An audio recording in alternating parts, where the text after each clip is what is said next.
She drove across my farm. Not once, not twice. Every single morning, like clockwork, Brenda from the HOA board used my private farmland as her personal shortcut. And every time I tried to stop her, she smiled, waved, and kept on driving. So I did what any reasonable farmer would do. I grabbed a shovel. By the time I was done, her luxury SUV was buried hood deep in the most satisfying trench you've ever seen. What you're about to hear is the story of how one woman's entitlement became my greatest victory. Stay until the end, because the HOA's response makes it even better. Welcome to HOA. Drama Neighbor. This is justice, farm style. Let me paint you a picture. I own 45 acres of working farmland in a rural county that's been slowly swallowed by sprawling HOA development over the past decade.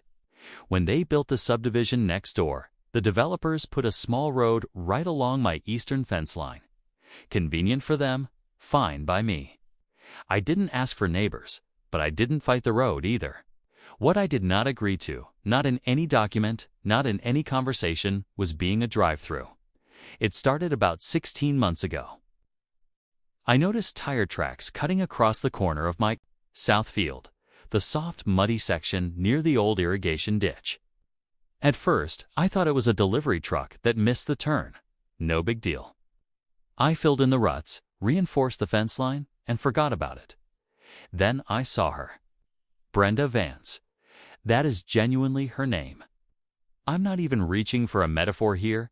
Driving a white Lincoln Navigator with an HOA board member sticker on the back window, cutting straight across my property like she owned the place.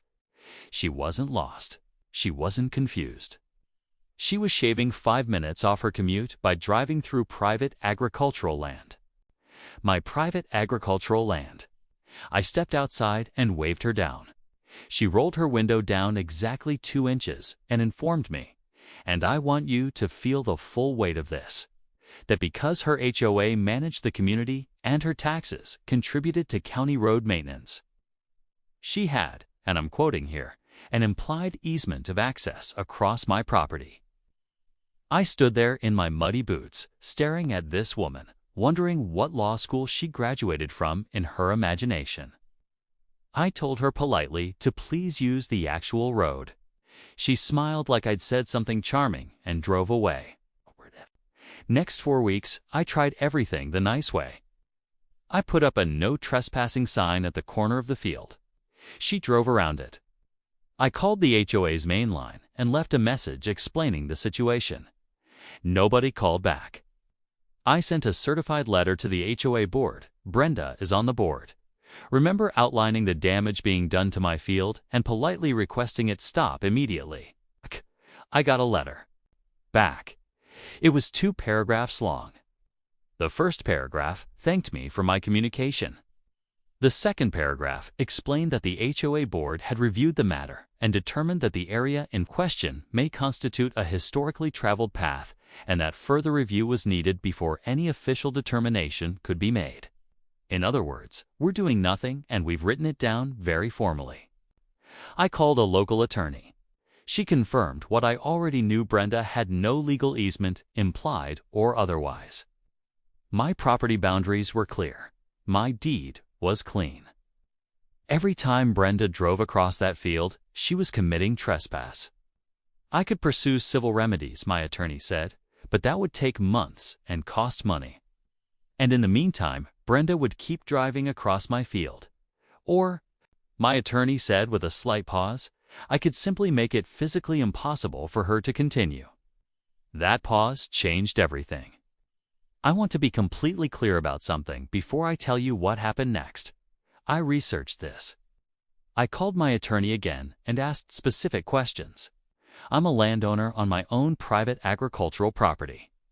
I have the legal right to dig, grade, ditch, berm, fence, and otherwise modify my own land as I see fit, provided it doesn't redirect water onto neighboring properties or violate any utility easements. I had the map. I checked the easements. I called 811 to mark the lines. Everything was above board. I rented a trenching machine on a Thursday, the kind that cuts a clean channel about 20 inches wide and 3 feet deep. I'd used one before for drainage work, so I knew exactly what I was doing. I planned a trench that ran parallel to the path Brenda had been using, not in the middle of it, but right across it. Perpendicular, about 40 feet from where the tire tracks enter my property. Far enough that you'd have a full head of speed before you saw it. Close enough that there was no going around it without driving into a very wet, very deep section of irrigation ditch on the other side. I spent most of Thursday afternoon digging. It wasn't a dramatic ditch. It wasn't some kind of booby trap. It was a drainage trench, functional, legitimate. Something I'd been meaning to dig for 3 years to manage runoff from the north field. I was simply doing it now. The timing was a coincidence. A beautiful, legally defensible coincidence. I finished just before sunset. I set one small orange construction flag at each end of the trench visible from the road, clearly marking a work zone. I went inside, made dinner, slept soundly, and woke up Friday morning with the patience of a man who knew exactly what was coming. 7:15 a.m., I was on my porch with a cup of coffee. Not waiting, just having coffee. Outside, enjoying the morning air on my own property. I heard the navigator before I saw it. The engine, the crunch of dry grass under oversized tires. The particular sound of someone cutting a corner they have no right to cut. Brenda came around the east fence line at the same moderate speed she always used, just fast enough to feel efficient, just slow enough to feel casual about her trespassing. And then the front wheels of a $75,000 Lincoln Navigator dropped into my drainage trench. The sound was extraordinary, not a crash. More of a lurch, a scraping, and then the very undignified whir of rear tires spinning in the soft dirt as the undercarriage settled onto the edge of the trench. The Navigator was not going anywhere. The front axle was buried. The vehicle was tilted forward at an angle that I can only describe as philosophically humbling. Brenda got out. She looked at the trench. Okay. She looked at her car. She looked at me on my porch. I raised my coffee mug. Brenda called a tow truck. It took 2 hours and an additional flatbed because the first truck couldn't get the right angle without also driving across my field, something I politely declined to allow. I stood by and watched. I offered water. I was a gracious host. Then came the part that I genuinely could not have scripted better myself. Brenda filed a complaint with the HOA against me. She claimed I had created a dangerous hazard and an intentional obstruction on what she described as a community access route. The HOA sent me another letter. This one was more serious in tone. It mentioned potential community review and board discussion. I responded with a 3-page letter of my own prepared with my attorney's help. It included my property deed, my survey map, a copy of the certified letter I'd sent 4 weeks earlier, photographs of Brenda's tire tracks crossing my field, the 811 utility clearance I'd obtained before digging, and a simple factual statement.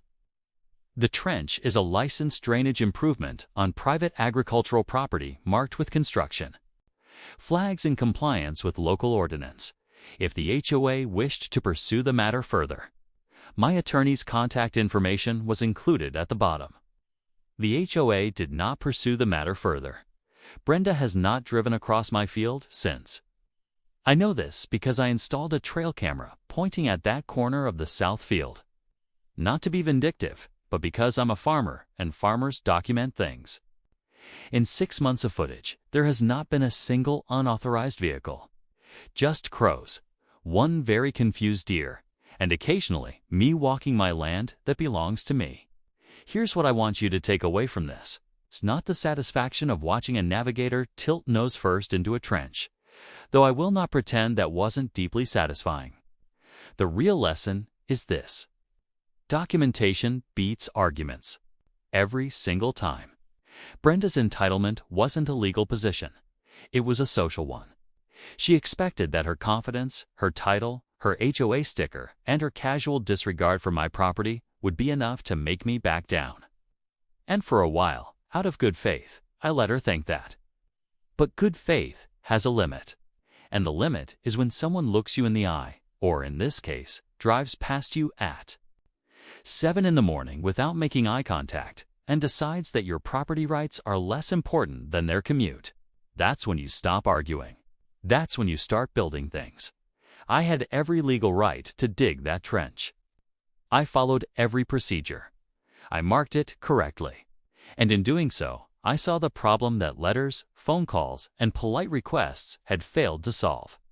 Sometimes the most powerful thing you can do is simply exercise the rights you already have. Don't beg. Don't escalate beyond what's necessary. Just use your shovel.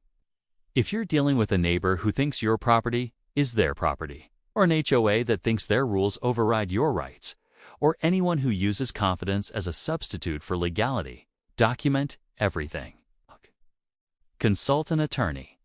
And remember, you don't need their permission to manage your own land. You just need a plan, a permit check, and maybe a trenching machine. That's it for this one. If this story is different, drop a comment below telling me your worst neighbor story. I read every single one.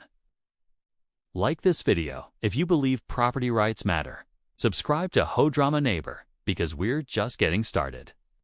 And share this with anyone who's ever had a Brenda treat their private property like a public road. I'll see you in the next one.